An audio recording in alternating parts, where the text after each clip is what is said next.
super contente de vous retrouver aujourd'hui dans une nouvelle vidéo d'une nouvelle série sur ma chaîne qui va s'appeler Mom Life et dans laquelle je vais vous parler de parentalité principalement parce que je vous avais fait je crois une vidéo sur les 3 mois de non 2, j'avais fait aussi une vidéo sur l'allaitement il y a super longtemps et ensuite j'avais pas continué et moi personnellement j'adore regarder des vidéos sur la parentalité, sur les challenges, les contraintes qu'on peut rencontrer en devenant parent, etc. C'est vraiment du contenu qui m'intéresse sur YouTube et du coup j'avais envie d'en produire plus sur ma chaîne.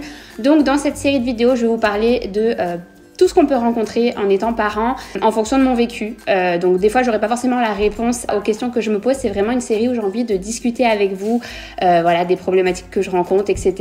Pas de vous parler de l'évolution de mes enfants du genre ça y est il s'est compté jusqu'à 10, ça y est elle arrive à manger ses pieds, se retourner du ventre au dos, etc. Ça on s'en fout, mais de vous parler de vraies problématiques que les parents rencontrent et pour lesquelles on n'est pas forcément toujours préparé. Donc dans la vidéo du jour je vais vous parler de la régression des 4 mois puisque je suis en plein dedans avec ma fille. Donc si vous ne savez pas ce que c'est, je vais vous en parler plus en détail dans cette vidéo.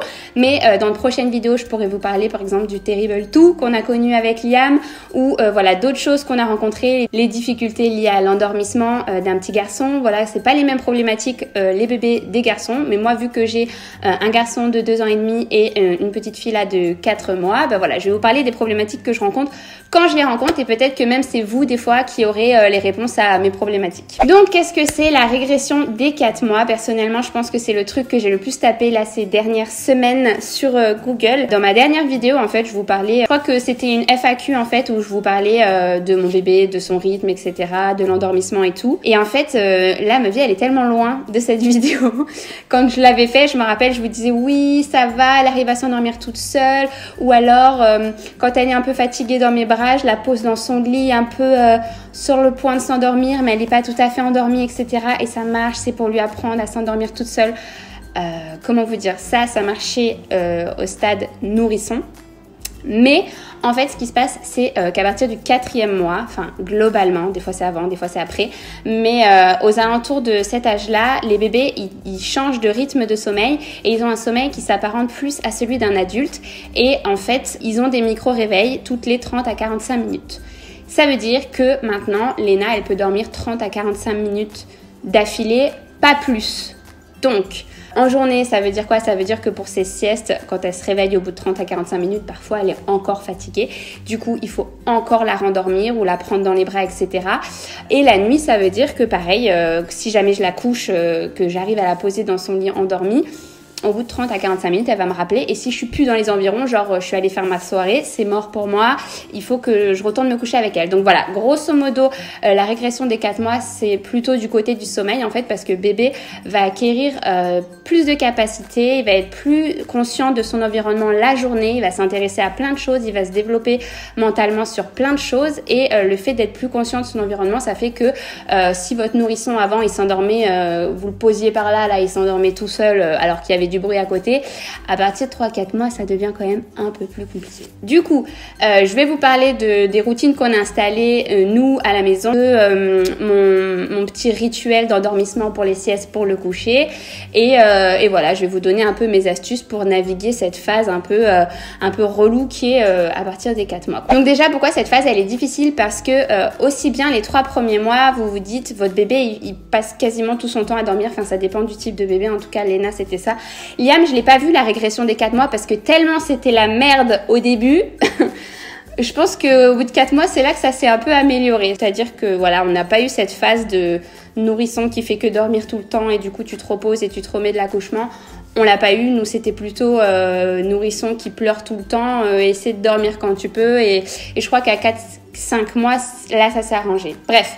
Là je vais vous parler de Léna. Du coup elle dormait beaucoup tout le temps, en journée, dans la nuit, etc. Elle a toujours très très bien dormi, mais là maintenant c'est vrai que elle s'endort plus jamais toute seule. Déjà c'est sûr, elle s'endort dans les bras systématiquement et si on veut faire du genre on va la réveiller quand on la pose dans son berceau pour qu'elle se rende compte qu'elle est dans son berceau, pour si jamais elle se réveille dans la nuit qu'elle se rendorme toute seule, c'est mort, t'es reparti pour 15 à 20 minutes d'endormissement dans les bras et sachant que si jamais tu la reposes et qu'elle se réveille, t'es reparti pour un tour, etc. etc.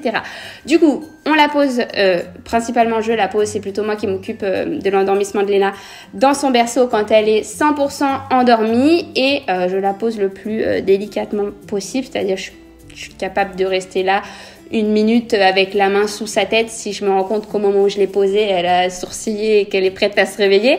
Donc je la pose complètement endormie, toujours dans sa couverture d'emmaillotage, parce que ça aussi, j'ai essayé de la passer dans une turbulette classique sur les conseils de mon entourage.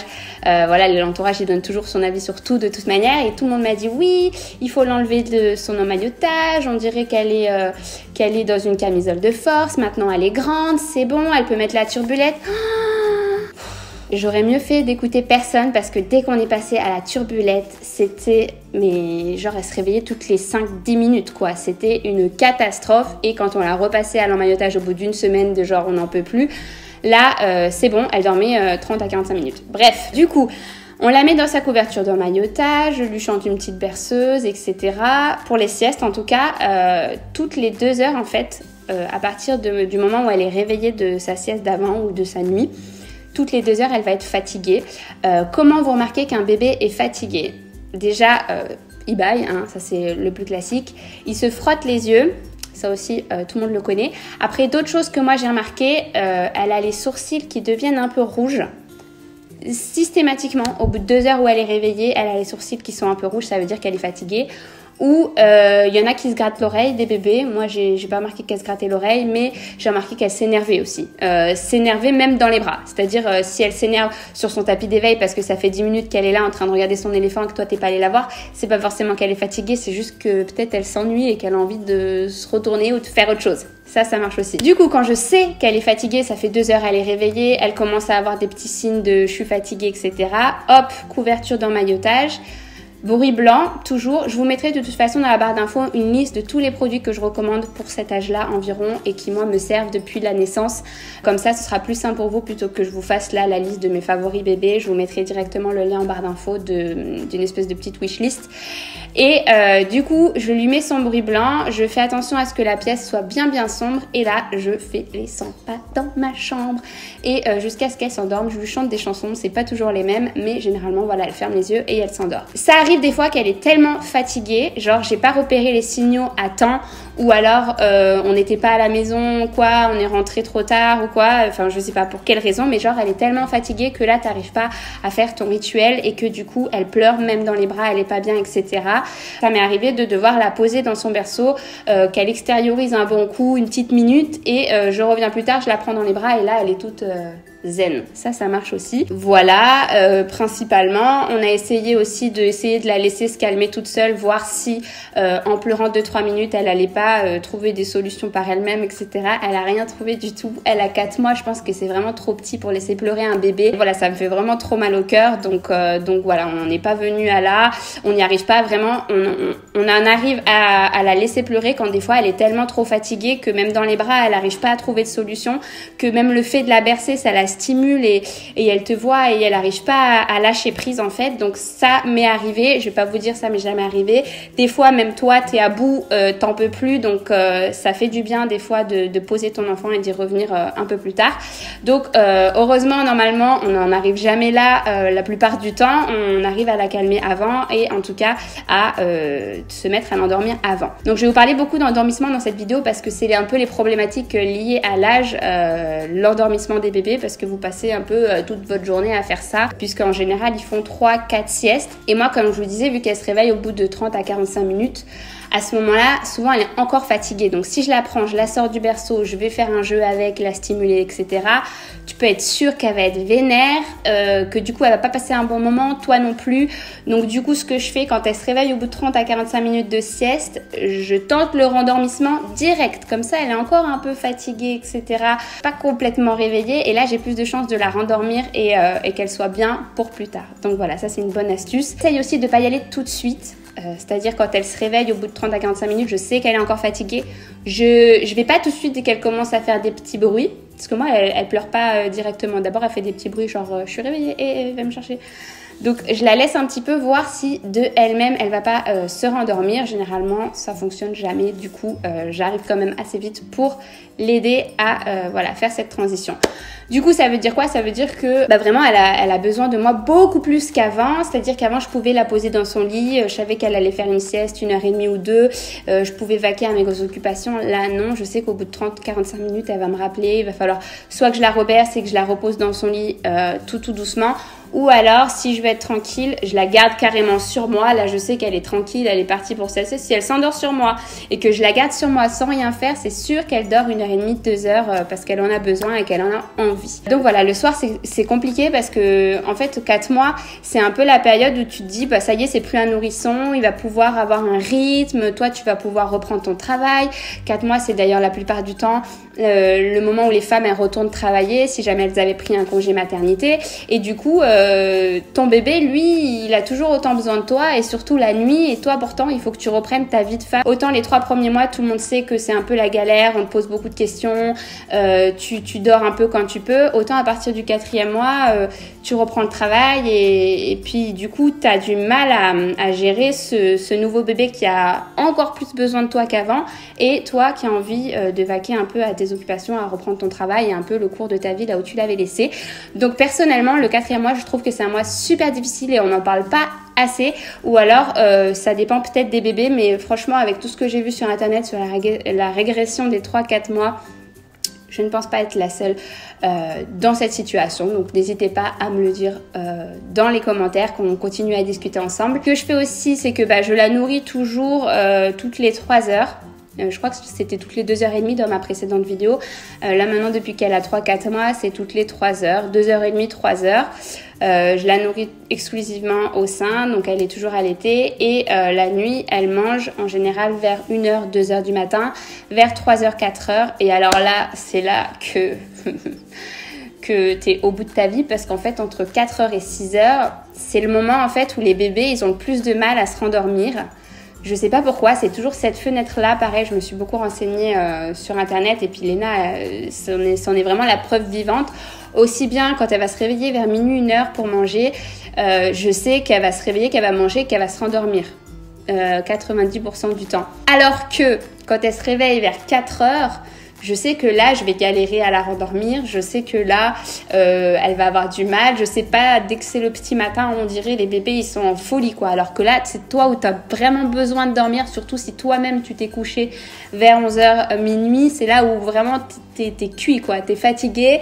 Donc, c'est là que c'est super dur et que bébé attend que tu te lèves et que tu le berces et que tu fasses les sympas dans la chambre comme tu fais dans la journée, quoi. Alors, voilà, je sais pas si c'est une phase qui va passer. Certains diront laisse-la pleurer, mais personnellement déjà on n'a pas envie de réveiller Liam, on n'a pas envie de la stresser, que la nuit soit synonyme de stress pour elle. 4 mois c'est vraiment très très petit pour laisser pleurer un bébé, donc voilà, on essaie de faire du mieux qu'on peut pour ces réveils de 4 heures qui sont vraiment difficiles, surtout quand de 4 à 6 t'es réveillé parce que ton bébé ne dort pas, qu'à 6h il se rendort et qu'à 7h le grand, lui qui a dormi toute sa nuit, il est en pleine forme pour commencer sa journée, quoi. Du coup voilà, j'ai fini pour ce petit blabla sur la régression des 4 mois. Donc comme je vous l'ai dit, cette vidéo ce sera pas une vidéo vraiment conseil comme je fais généralement sur ma chaîne. C'est vraiment une série de vidéos que je veux blabla, où je vous partage aussi bien les réussites, les petites astuces que j'ai trouvées que mes galères. Donc n'hésitez pas à partager les vôtres en commentaire, ça me ferait vraiment plaisir. Je sais que voilà, sur YouTube on partage souvent le positif, tout quand on a trouvé les solutions, etc. Mais au moment où on est dans le cœur du problème, on partage pas forcément. En tout cas, moi sur ma chaîne, je le faisais pas. Et j'ai décidé que là, en 2020, j'allais plus le faire. Que voilà, je suis pas une maman parfaite, que j'ai pas réponse à tous les problèmes, que moi aussi, des fois, je galère avec mes enfants.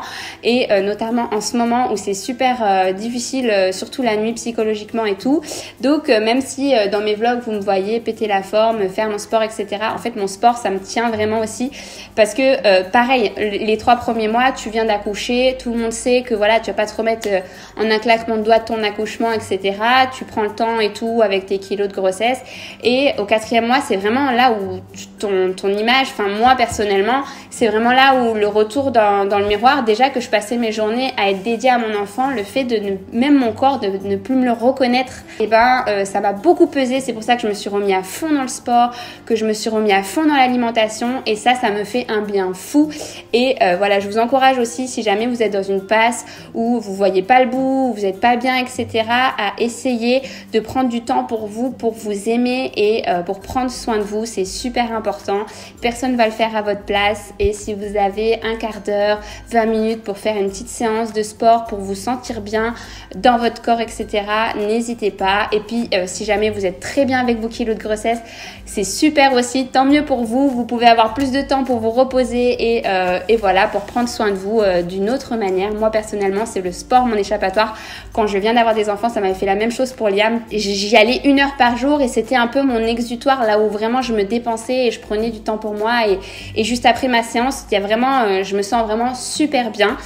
Donc voilà, si jamais j'ai un conseil comme ça que je peux jeter par là, c'est vraiment de prendre soin de vous par la chose qui vous fait prendre soin de vous dans la journée, parce que quand on est maman, on a moins de temps pour soi. Et à la fois, moi, c'est mon 2e là, je dirais que c'était plus dur de passer de 0 à 1 enfant que de passer de 1 à 2, parce que de 1 à 2, tu sais déjà ce que c'est le rôle d'être maman, tu sais déjà ce que c'est que de ne pas avoir toute ta journée dédiée à toi-même, à pouvoir faire tous tes trucs, etc. Tandis que quand tu passes de 0 enfant à 1 enfant, c'est là où vraiment la vie, elle te donne une grosse claque dans ta gueule et elle te dira, ça y est, maintenant, t'es maman. Tu vas plus penser qu'à ta gueule toute la journée. Il y a quelqu'un qui dépend de toi 100% du temps. Donc voilà, à part ça, tout va très très bien. Mais j'avais vraiment envie de partager cette expérience que je traverse en ce moment avec vous. Si ça se trouve, aux 5 mois, ça va complètement changer. Je vais vous refaire une vidéo sur le pourquoi, du comment, tout a changé, etc. Donc n'hésitez pas à me dire en commentaire si vous avez d'autres thèmes sur la parentalité que vous aimeriez que j'aborde en toute transparence. Je vous fais de très très gros bisous et je vous dis à bientôt pour une prochaine vidéo. Ciao!